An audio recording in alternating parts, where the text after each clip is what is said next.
Hello दोस्तों, आपके अपने चैनल इंग्लिश मीडिया में आज आपका फिर से स्वागत है। आज हम जॉन कीट्स के द्वारा लिखी हुई poem odd on Grecian earn का सेकंड पार्ट पढ़ेंगे, जिसका आधा पार्ट हम लोगों ने 2 पैराग्राफ पिछले पोयम्स में पढ़ लिया है। अगर आपने नहीं देखा है तो डिस्क्रिप्शन में लिंक है, आप जा करके उसको पहले पढ़ लीजिएगा, तब इसे पढ़ेंगे तो आपको ज़्यादा समझ में आएगा। तो आइए लेट ना करते हुए हम अपनी पोयम की थर्ड पैराग्राफ की तरफ बढ़ते हैं। तो थर्ड पैराग्राफ की पहली लाइन है अ हैप्पी हैप्पी बाउ। तो दोस्तों यहाँ पर कलश पर जो है एक पेड़ बना हुआ है और उसकी जो टहनियाँ हैं उनको बाउ कहते हैं। अ हैप्पी हैप्पी बाउ मतलब कि कलश पर जो वृक्ष का पेड़ जो वृक्ष बना है वो उसकी जो टहनियाँ हैं वो कितनी खुश हैं, हैप्पी हैं। That cannot shed your leaves nor even bid the spring adieu. That cannot shed your leaves, तुम अपनी पत्तियां कभी भी नहीं गिराओगे। Nor ever bid the spring adieu, और बसंत ऋतु को कभी भी गुड बाय नहीं कहोगे। दोस्तों अड्यू का मतलब होता है गुड बाय, मतलब कि जो है अलविदा कह देना। तो तुम जो है तुम्हारे जो पेड़ पे पत्तियां बनी हुई है वो कभी भी नहीं जो है झड़ेंगी, और बस बसंत ऋतु को तुम कभी भी गुड बाय नहीं कहोगे। And happy melodist unwearied for ever piping songs for ever new. And happy melodist मतलब कि खुशी से ये जो मधुर संगीत है, अनवियरिड कभी न थकाने वाले, ये जो खुशी से कभी न थकाने वाले मधुर संगीत हैं, for ever piping songs for ever new, ये क्या होंगे, हमेशा के हमेशा ऐसे ही नए बने रहेंगे। More happy love, more happy, happy love, forever warm and still to be to the enjoyed। दोस्तों इस लाइन का मतलब है मोर हैप्पी लव, ये जो खुशी से भरा प्रेम है ये ऐसे ही मोर हैप्पी और भी खुशी से भरता रहेगा। फॉर एवर वार्म, ये हमेशा ही ऐसे गर्म बना रहेगा। गर्म बना रहेगा मतलब कि आपके अंदर इस प्रेम के लिए वैसी ही थिंकिंग, वैसी सोच हमेशा बनी रहेगी। And still to be enjoyed, और ऐसे ही इंजॉय करते रहेंगे और उत्साह से भरे रहेंगे। For ever painting and for ever young. दोस्तों पैंटिंग का अर्थ होता है हांफना या सांस चढ़ना। जैसे हम लोगों की जब ज्यादा तेज से दौड़ लेने पे सांस फूलती है उसे हम पैंटिंग कहते हैं। फॉर एवर पैंटिंग और फॉर एवर यंग, और ये हमेशा ही ऐसे इनकी सांस चढ़ती रहेगी। एंड फॉर एवर यंग, और ये हमेशा ऐसे ही यंग बने रहेंगे। दोस्तों ये लाइन जो है उस कलश पे जो है लड़कियों का पीछा कर रहे हैं कुछ लड़के, उनके बारे में लिखा है कि उनकी सांस हमेशा ऐसी ही जो है चढ़ती रहेगी, ऐसी ही फूलती रहेंगी। एंड फॉर एवर यंग, और ऐसे ही जो है वो हमेशा यंग बने रहेंगे। All breathing humans passion for above. तो दोस्तों इस लाइन का अर्थ है कला द्वारा अनंत अमर बनाया गया प्रेम, सांसारिक जो प्रेम है उससे क्या है, अधिक उच्च है, अधिक उससे ज्यादा ऊंचा है और स्थायी है। यानी जो कला में जो प्रेम दिखाया गया है वो ज्यादा ऊंचा है, वो ज्यादा उच्च है और स्थायी है, जो कि सांसारिक जो संसार में प्रेम होते हैं उनसे ज्यादा। That leaves a heart high sorrowful and cloyed, a burning forehead and a parching tongue. तो दोस्तों ये जो है कवि के, पोएट के हृदय को क्या कर रही है, और भी ज्यादा दुख से भर दे रही है। और क्लॉयड, क्लॉयड मतलब होता है जिससे जी भर जाता है। तो और क्या करती है, इन सब चीजों से उसका जी भर जा रहा है। अ burning forehead and a पार्चिंग turn, और इससे क्या हो रहा है, उसे कमजोरी अनुभव होने लगती है, उसका माथा जलने लगता है, उसे ऐसा महसूस होता है, और उसका गला क्या हो रहा है, वो सूख रहा है। तो दोस्तों पोयम के आइए फोर्थ पैराग्राफ की तरफ बढ़ते हैं, जो कि स्टार्ट होता है यहाँ से। Who are these coming to the sacrifice to what green altar o mysterious priest. दोस्तों कलश पर कुछ लोग जो है सैक्रिफाइस करने के लिए, किसी की बलि चढ़ाने के लिए जा रहे हैं। तो कवि उनसे पूछना चाहता है, पोएट उनसे कहना चाहता है कि who are these coming to the sacrifice, ये लोग किसकी सैक्रिफाइस करने के लिए, किसकी बलि के लिए आ रहे हैं। To what green altar o mysterious priest. दोस्तों ऑल्टर मीन्स यहाँ पे होता है बलि वेदी, तो किसकी बलि वेदी के लिए आ रहे हैं, ओ मिस्टीरियस प्राइस्ट। तो दोस्तों यहाँ पे एक पूरी भीड़ है, इस बलि वेदी के लिए आ रही है, और इन सब पूरी भीड़ का एक नेतृत्व कर रहा है एक रहस्यमयी पुजारी। उसी से पोएट पूछ रहा है कि किसकी बलि वेदी के लिए, ओ मिस्टीरियस प्राइस्ट, रहस्यमयी पुजारी, किसकी बलि वेदी चढ़ाने तुम लोग जा रहे हो।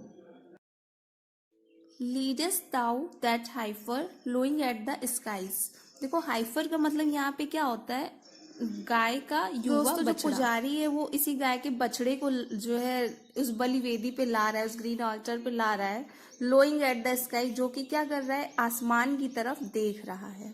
शायद उसी गाय के बछड़े का यहाँ पे सेक्रीफाइस होने वाला है। And all her silken flanks with garland dressed. तो दोस्तों जो गाय की सिल्कन यानी कि एकदम कोमल, और सिल्क, सिल्क मतलब हो गया सॉफ्ट और ग्लॉसी, मतलब कि थोड़ा चमकीला और सुंदर सी जो उसकी शरीर है। फ्लैंक्स मतलब होता है खाल। जो उस गाय की सिल्कन सॉफ्ट खाल है उसको क्या किया गया, ड्रेस्ड किया गया, सजाया गया है। किससे सजाया गया है, गार्लैंड से, मालाओं से उसकी जो बॉडी है उसको क्या किया गया है, सजाया गया है। तो ये जो छोटा सा टाउन कस्बा दिखाया गया है इस कलश पर, बाय रिवर और सी शोर, ये या तो किसी नदी के या समुद्र के किनारे पर है, और माउंटेन बिल्ट विथ पीसफुल सिटिडल, और या तो किसी पहाड़ियों पर बिल्ट है, बना हुआ है विथ पीसफुल सिटिडल। बट ये क्या है, बहुत ही एक किसके साथ बना हुआ है, एक शांतिपूर्ण सिटिडल के साथ बना हुआ है, मतलब कि बहुत ही शांति भरी जगह है। Is emptied of this folk the pious मॉन। एम्पटेड ऑफ दिस फोक मतलब कि एक जगह क्या है, ये नगर इस वक्त खाली है, दिस पायस मॉन, जो कि क्या है, लोग क्योंकि उत्सव मनाने चले गए हैं, उस जुलूस को देखने के लिए चले गए हैं, इसलिए ये जो पूरा नगर है वो खाली है। And little town thy streets for evermore will silent be, and not a soul to tell why thou art desolate can ever return. And little town, और ये जो छोटा सा नगर है, thy streets for evermore will silent be, इसकी जो ये गलियां हैं ये हमेशा क्या रहेंगी, ऐसे ही शांत बनी रहेंगी, ऐसे ही साइलेंट रहेंगी, क्योंकि not a soul to tell, कोई भी एक सोल, कोई भी ऐसे इंसान वापस नहीं आएगा बताने के लिए कि वो कहाँ पे थे और कहाँ और क्यों चले गए हैं। तो दोस्तों इसी के साथ हम अपनी 5th और लास्ट स्टैंजा की तरफ बढ़ते हैं, जो कि इस पोयम की सबसे आखिरी पैराग्राफ है। और इस स्टैंजा की पहली लाइन है, O Attic shape fair attitude with brede of marbles man and maidens overwrought. यहाँ पोएट इस कलश को एटिक शेप बुला रहा है और कह रहा है, O Attic shape fair attitude, तुम्हारे ऊपर ये जो with brede of marble men's and maidens overwrought, तुम्हारे ऊपर ये जो आदमी और ये जो मैडेन्स मतलब कि लड़कियां या औरतें बनी हुई हैं, इनकी जो नक्काशी हुई है, with forest branches and trodden weed, इन जंगल की शाखाओं के साथ। और दोस्तों यहाँ पे जो ट्रॉडन वीड दिया हुआ है, इसका अर्थ होता है मानव के जो, जब लोग चलते हैं ना तो उसके जो पैर के नीचे से घास चलते चलते घिस जाती हैं, उन्हें कहते हैं ट्रॉडन वीड। तो ये जो लोगों के चलने से ये जो मानव पैरों से जो तले रौंदी हुई घासें हैं और झाड़ियां हैं, इनके साथ जो नक्काशियां हुई हैं। Thou silent form dost tease us out of thought. Thou तुम साइलेंट फॉर्म में हो, मतलब कि तुम कुछ बोल नहीं रहे हो। दाउ टीजस तब भी तुम मुझे चिढ़ा रहे हो, आउट ऑफ थॉट, इन सब विचारों से। As doth eternity cold pastoral को एक कोल्ड पैस्टोरल की तरह देख रहा है। दोस्तों पैस्टोरल मतलब होता है ग्रामीणी कविता, तो एक ठंडे नजारे की तरह देख रहा है, ठंडे ग्रामीण कविता की तरह देख रहा है।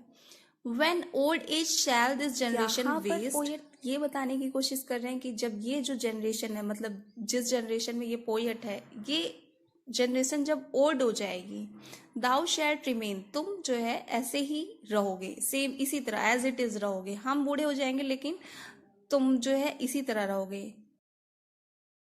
In midst of other woe than ours, a friend to man to whom thou sayest। यहाँ पे पोएट बता रहे कि दाउ शैल्ट रिमेन, तुम जो है ऐसे ही बने रहोगे उनके दुखों के बीच में। Than ours a friend to man, दोस्तों, उनके दोस्त बन करके, उन आदमियों के दोस्त बन करके। टू होम दाउ सेस्ट, और उनसे भी तुम यही कहोगे।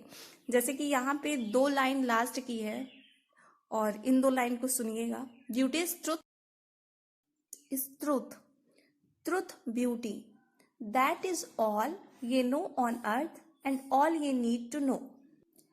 Beauty is truth, truth beauty, सुंदरता ही सच है और सच ही सुंदरता। That is all ye know on earth, और यही सब इस धरती पे, इस पृथ्वी पे सब जानते हैं। And all ye need to no, और यही जानने की हमें आवश्यकता है। ये 2 लाइन अर्ण हम लोगों को बता रहा है। तो ओवरऑल दोस्तों यहाँ पे इस अर्ण के बारे में पोएट ने इस पूरी पोयम में बताया है, और ये अर्ण अपनी तरफ से बता रहा है कि सुंदरता ही सत्य है और सत्य ही सुंदरता है, और यही हमें इस धरती पे जानना चाहिए और यही जानने की हमें जरूरत है। ओवरऑल इस पूरे पोयम के ये जो लास्ट 2 लाइन है, ये एक इस पोयम के पूर्ण सारांश के रूप में है। तो यहाँ पे दोस्तों हमारी ये पोयम खत्म होती है। उम्मीद करती हूँ कि पोयम आपको पसंद आई होगी। अगर आपको पोयम पसंद आई है तो हमारे चैनल को लाइक करें, सब्सक्राइब करें और इस पोयम को आगे शेयर करें। Thank you.